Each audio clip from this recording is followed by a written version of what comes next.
Welcome everybody, and today we're taking a look at a new limited edition release from Indicator.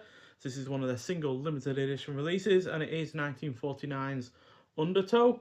So this is directed by William Castle, who I've seen 18 other films from before, and even owned several from him as well.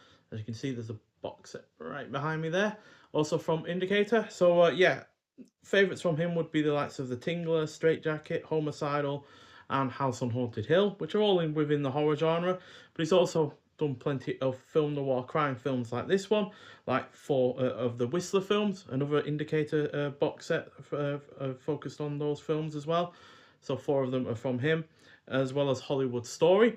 So this clock's in at 71 minutes long. Stars the likes of Scott Brady, who was also in Johnny Guitar, The China Syndrome, He Walked by Night, and Gremlins. Also stars John Russell, who was in three really rather excellent westerns, not necessarily in the leading role, but they are great nonetheless, and he plays a role in that. So likes of Rio Bravo, The Outlaw Josie Wales, and Pale Rider. You've also got Dorothy Hart, who in 1948 was also in the likes of Naked City and Larceny. You've also got Peggy Dow, who was in Woman in Hiding, The Sleeping City, Shakedown, and the really rather excellent Harvey. And finally, Bruce Bennett, who was also in Shakedown, as well as the Treasure of the Sierra Madre, Mildred Pierce, Dark Passage, and Sudden Fear. So several actors there have been in some film noir. Jordan Russell obviously hasn't, but the rest have been in some regard or another. Plus, you also have a very young Rock Hudson, who in a minor supporting role in only his second ever film appearance. Although in this film he is credited as Rock minus the K, so ROC Hudson. So yeah, be on the lookout for that casting credit and his appearance in this. He's mostly in one scene where they are looking at the fingerprints on the gun.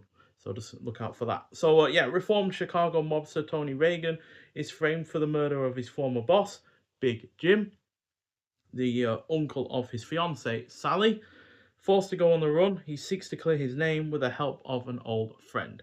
So this is an overall solid film noir, albeit not remarkable. That said, William Castle does provide really rather good direction. The cast is effective, the pacing is on point, the on-location shooting in the likes of Reno and Chicago lends it some authenticity and atmosphere.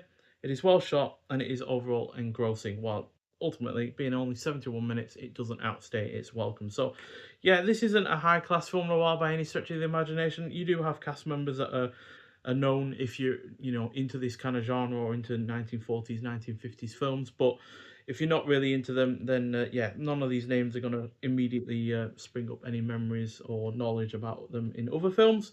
We're not dealing with anyone like Humphrey Bogart or Lauren Bacall in this or anything like that, but regardless, yeah, the cast is really really effective, and they are ultimately what helps this film be as good as it is. Either because they've had experience with this genre before, in particular the likes of Dorothy Hart and Bruce Bennett, or they ultimately use the experience of this film and go on to be in even greater films like Peggy Dow with Woman in Hiding, and you know, I think, oh, and obviously Rock Hudson, obviously. I'm pretty sure Scott Brady would use was I think He Walked by Night was after this one. I'm not quite sure the year on that one, but that itself is a great film noir as well. So yeah, this gets a solid 3.5 out of 5. It's about as good as the best of the Whistler films that William Castle directed. Like I said, he did four of them. I think he gave two of those 3.5 as well. So it's as good as those, to be honest. And yeah, well worth watching in its own right. And at the end of the day, it is only 71 minutes long, so it's not really going to take too much of your time away. We also do have a booklet, so we have a shot from the film, and then we have a profile shot of the director, William Castle himself.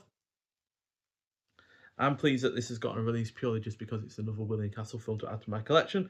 And yeah, inside the booklet you have cast and crew, as well as a shot from the film, an action shot there. And inside you also have Thick Ear Noir by Peter Stanfield from 2026. So on Monday, 26th of September 1949, the Hollywood Reporter noted that the big frame, shot under the direction of William Castle for Universal, had wound up filming on Saturday. A little over 9 weeks later, the paper published a review of the film that was now called Undertow. With a running time of 71 minutes, a short production schedule, and few star names, Undertow was designed as filler for the bottom half of a double bill, reducible to a tagline aimed to catch the interest of passing trade. He was kissed, caressed, and marked for murder. So yeah, like I said, doesn't have big names in this, although they would eventually probably go on to bigger things. Although I would say Bruce Bennett is a decently sized name for the time. But yeah, most of the cast would go on to do even bigger things or more notable things. And yeah, like the usual booklet, there are plenty of shots from the film as well. We also then have William Castle at Universal. So director William Castle does not mention Undertow in his hugely entertaining 1976 memoir Step Right Up, I'm Gonna Scare the Pants Off America. He does, however, give an account of his brief period directing at Universal, beginning with his departure from Columbia, where boss Harry Cohn has promised Castle a major new film starring Margaret Sullivan and James Stewart, which I don't think actually happened. So yeah, it's no surprise that he doesn't really focus much on his career before his massive success with the horror genre, because that is obviously where he gained most of his fame, with the likes of The Tingler and Mr. Sardonicus and 13 Ghosts and the like, mainly because of the gimmicks that he put into those films when it came to screening them. But that's most likely why he's more focused on that with his memoir than anything else. Then we also have Beautiful Starlet Would Save the World by Philip K. Schur from 1948. So the following Los Angeles Times profile piece, which trades in attitudes that are very much of the time, looks at the career of Undertow's female lead, Dorothy Hart. So yeah, like I said, she was in a couple of film awards the year before this, and she was great in those as well. Unfortunately, this and those two are the only ones I've seen her in before, but hopefully I see more from her in the future. Unfortunately, the reason why might well be because it says here Hart quit acting in 1952, working instead with the United Nations. She died in 2004 at the age of 82. So that perhaps might be why I've not seen much from her, because ultimately she didn't have a great deal of years in the acting business. And then we also have Another Studio Club Guest Goes Places from 1949. So the Hollywood Studio Club was a dormitory opened by the YMCA in 1916 to provide a supportive home for young actresses who had arrived in town seeking to make it in the movie business. Seeing many major stars pass through its doors during its 60-year career, Undertow's fourth build, Peggy Doe, was a resident at the club at the time of her big break, as this piece from the Press Telegram explains. So yeah, it's cool that that was a thing, because we've seen several films in the past where there's a young actress or a young would-be actress that goes to a new big city or so, and then ends up getting exploited by some gangsters or anything like that. And I imagine that had some presence in real life. And then we also have Bruce Bennett Prefers Horses to Glamorous Leading Ladies by Aline Mosby from 1949. So born Harold Herman Briggs, Bruce Bennett first came to fame as a college athlete and silver medalist for the shot put in the 1928 Olympic Games. Initially billed as Herman Briggs, he specialised in action adventure films before changing his name and moving into dramatic roles, being cast in many film noirs, as we've already talked about, Breakdown, Dark Passage, Sudden Fear, and the likes.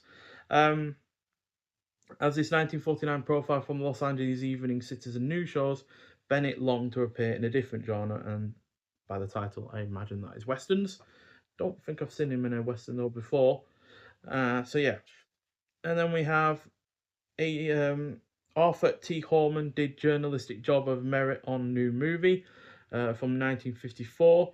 So Undertow was based on an original story by Arthur T. Horman, who's co-scripted the film with Lee Loeb. That same year, he also began working with the Reverend James K. Frederick on an Episcopal pastor and film buff who wished to utilize the medium of cinema to spread the message of the gospel, who would become known as the evangelists of Hollywood. His outfit, Cathedral Films, established in the 1930s, produced and distributed both short and feature-length religious films outside of the Hollywood system. Although several of these films were released by Mayday Studios, they were primarily distributed to church groups, while also providing Sunday morning programming for the nascent medium of television. Horman, normally working with director John T. Cole, wrote a number of films and television series for Cathedral Films, with 1954 seeing their biggest release to date, Day of Triumph. So not a studio I'm familiar with, to be honest, but it is interesting that he would also, co-write, film the wars that really don't have any kind of religious angle to them at all. And then we have about the presentation, special thanks, acknowledgements, and indicator credits at the back, as well as a black and white version of the film poster. So yeah, the film was sourced from Universal's HD remaster, and the film's original mono soundtrack was remastered at the same time. And yeah, looks and sounds perfectly good, to be honest. No real major issues at all in any respect. Um, and yeah, this is region B only. It's a UK premiere on Blu-ray, limited edition of 3,000 copies for the UK alone. And yeah, we also have audio commentary on the film with film historian and author Lee Gambin, featuring contributions from filmmaker Joe Dante. So that is split between 2022 and 2026. We also have Desire and Dislocation from 2026, clocking in at 20 minutes long. That's an in-depth analysis by writer and academic Jose Oreo. Then we have Rock Hudson, The Last Guy You'd Expect from 1992, 36-minute long audio presentation, by Richard Dyer, author of Stars, recorded at the National Film Theatre London, as well as an image gallery, new English subtitles for deaf and hard of hearing, and the 40-page booklet that I've just shown you there. So yeah, overall a decent effort in terms of the film itself, and a good physical presentation as well. And we also have some reversible sleeve artwork as well, which is, as you can see, slightly different, but also removes the age certificate on there as well. So yeah, that's all in all very, very good. So yeah, a solid film. If you're into your film noirs, then this might not be all that radical or all that, you know, inventive or anything like that, but this is quite clearly more of a B movie film noir than anything else, but I still find those perfectly enjoyable. I really have enjoyed several films that have only been about 60 to 75 minutes long in this genre before, and yeah, this is definitely one of the better ones. So yeah, get out there and see it if you haven't already. But if you have seen Undertow before, let's hear your thoughts on it. But thank you for watching, and I'll see you in the next one. Bye.